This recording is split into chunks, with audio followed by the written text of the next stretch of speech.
किया, अपनी कविता के कथ्य को समझाया। आज इन्होंने अपनी जड़ों के बारे में बात की, डिंगल से शुरुआत की, तो डिंगल के नाद सौंदर्य को बताया। तो ये तो इनकी जड़ें तो बहुत गहरी हैं ना। राजस्थानी आज की भाषा तो है नहीं। जिस तरह से टॉक शो हिंदी और इंग्लिश में हुआ करते थे, लेकिन शुरुआत हुई है राजस्थानी से, उसके बारे में नहीं, राजस्थानी से होनी चाहिए। हम अपनी माइट बोली से होनी चाहिए। अपनी मातृभाषा से बड़ी और कोई क्या चीज़ होती है। आपको ताजुब होगा कि मैंने तो ढूंढाड़ी सीखी थी, मैं ढूंढाड़ का रहने वाला नहीं हैं। तो ये मातृभाषा में राजस्थानी में शुरुआत होनी चाहिए। और ये ज़रूर है कि हम अगर मिली जुली ऑडियंस है तो हम मिली जुली बात कर सकते हैं। भाषा से कोई किसी को एतराज़ नहीं है, लेकिन अपनी भाषा से प्यार है। बाकी भाषा से विरोध थोड़ा ही है। हम दूसरी भाषाओं से शब्द भी ले सकते हैं और लेते हैं, क्यों नहीं लेते। अंग्रेज़ों ने भी लिए हैं, लैटिन ने भी लिए हैं, हम भी लेते हैं। आज हमारी जो मारवाड़ी बोली है वो तो गुजराती से बहुत मिलती जुलती है, सिंधी से मिलती है। तो ये सभ्यताएं साथ लाती हैं शब्दों को। संस्कृत को अपने राजस्थानी को जैसे अपने मान्यता मिली, संस्कृत को मान्यता और प्रदेशों की भाषाओं को जैसे मान्यता मिली है, लेकिन राजस्थानी को अभी तक मान्यता नहीं मिली, उसके बारे में देखिए, मान्यता न मिलना जो है ये एक राजनीतिक सवाल है। ये नहीं, जिस तरह से जैसे भरतपुर का लोग वो है राजस्थानी नहीं जानता है, राजस्थान का नहीं नहीं नहीं, हम ब्रज को राजस्थानी क्यों नहीं कहते।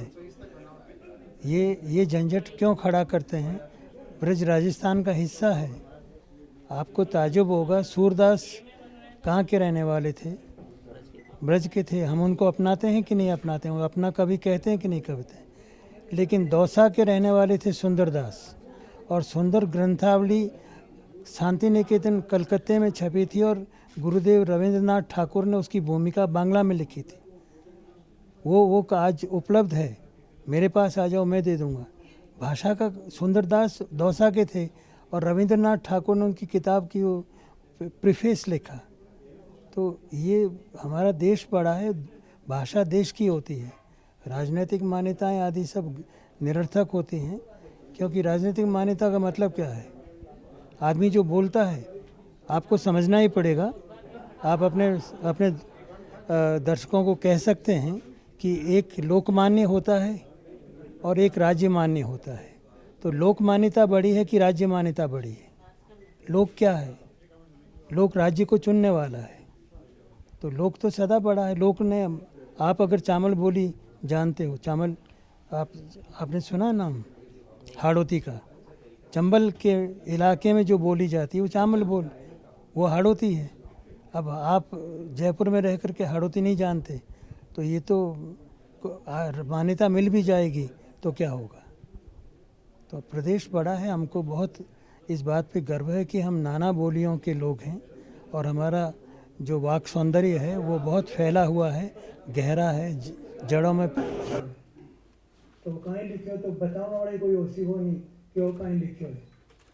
लालच जी, हाँ, एक सीताराम जी लालच, उन्होंने राजस्थानी का शब्दकोश लिखा। वो प्रातः स्मरणीय पुण्य श्लोकी व्यक्ति थे। मैंने उनको काम करते देखा है। ऐसा कोशकार राजस्थानी में दोबारा पैदा नहीं होगा। कई वॉल्यूम्स हैं उनके कोश के, पर वो जो कोश है वो आज उपलब्ध भी नहीं होगा और कुछ नहीं तो जहाँ हम बैठे हैं और वहाँ के जो मालिक लोग हैं उनसे मैं निवेदन करूँगा कि इस इतने बड़े होटल में एक राजस्थानी का कोश तो रख लें, कि कल कोई पूछे कि ऐदान और कहाँ लिखा है तो भाई ठहर जा, उधार बता रहा हूँ, देख रहा हूँ नीचे, तो एक कोश तो उपलब्ध होना चाहिए। तो फिर स्थिति ऐसी है कि राजस्थानी हम आदि समझते हैं, आदि नहीं समझते हैं।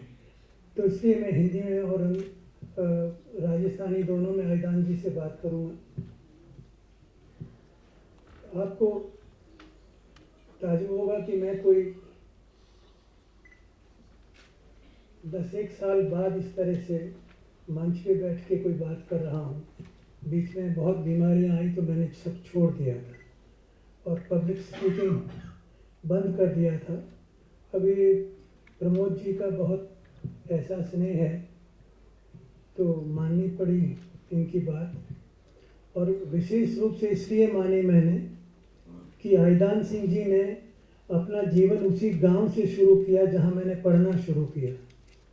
अब ये पहला अवसर है ऐसा कि मैंने जहां पढ़ाई शुरू की उसी गांव में आईदान सिंह जी भी पढ़े, आईजी भी, इनको आईजी कहते हैं बहुत प्यार से लोग, तो आईजी भी वहीं पढ़े। मैं कुछ पढ़ के निकल गया वहाँ से, लेकिन ये उसी स्कूल में, उसी शाला में, और कई ऐसे मित्र जो हमारे कॉमन फ्रेंड्स थे तो उनको आज भी याद करते हैं। तो ये मेरे लिए गौरव की बात है कि मैं आईजी से मिल रहा हूँ।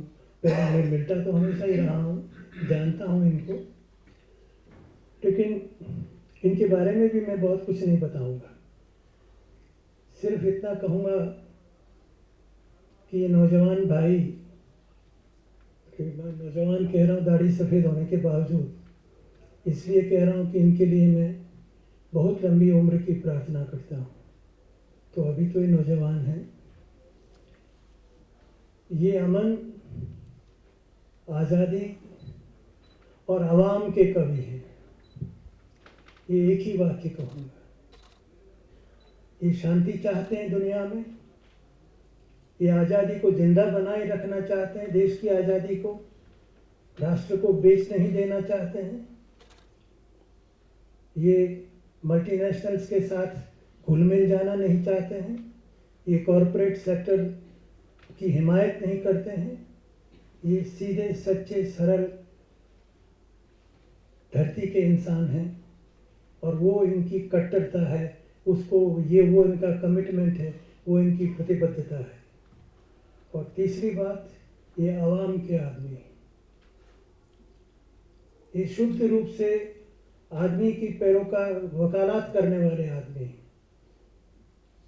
आवाम की हिमायत करने वाले आदमी हैं, हिंदुस्तान की आवाम की इज्जत करने वाले आदमी हैं। तो कुछ बानगी के तौर पे मैं ये कुछ कहें उससे पहले प्रमाण प्रस्तुत करना चाहता हूँ, क्योंकि आप कहेंगे कि क्या कह रहे हो आप, तो ये बोल जाएंगे। तो लेकिन ये जैसे कवि हैं, इनकी कविता में शब्दों का ऐसा चयन है कि आपको बहुत आकर्षित करेगा, और ये फिजूल के शब्द काम में नहीं लेते हैं। He is very cautious about using every word. ये बहुत कंजूसी से शब्दों का इस्तेमाल करते हैं, और इनका डिक्शन, इनका शब्द उत्तर भी देंगे। मैं बीच में इंटरव्यू करूंगा एक तो कविता सुनने के बाद, लेकिन पहले मैं ये अर्ज करूंगा कि इनकी कविता की जड़ें जहाँ पर हैं। रमेश जी और साथियों, मैं हमारी कविता मध्यकाल री राजस्थान री वो भाषा है जिके मनुष्य तारी रक्षा सारू जिका प्राण दिया वहारा गीत गाया, वह डिंगल है। उन गतरी पाठ्य कविता में नहीं है जिन टाइप री पश्चिमीकृत आज री अपनी कविता है। हमारी कविता में आपने साफ डिंगल री ले नजर आवेला। डिंगल री जब बात की है रमेश जी भाई साहब, तो मैं आपने सुनाऊं कि डिंगल रो जो नाद सौंदर्य है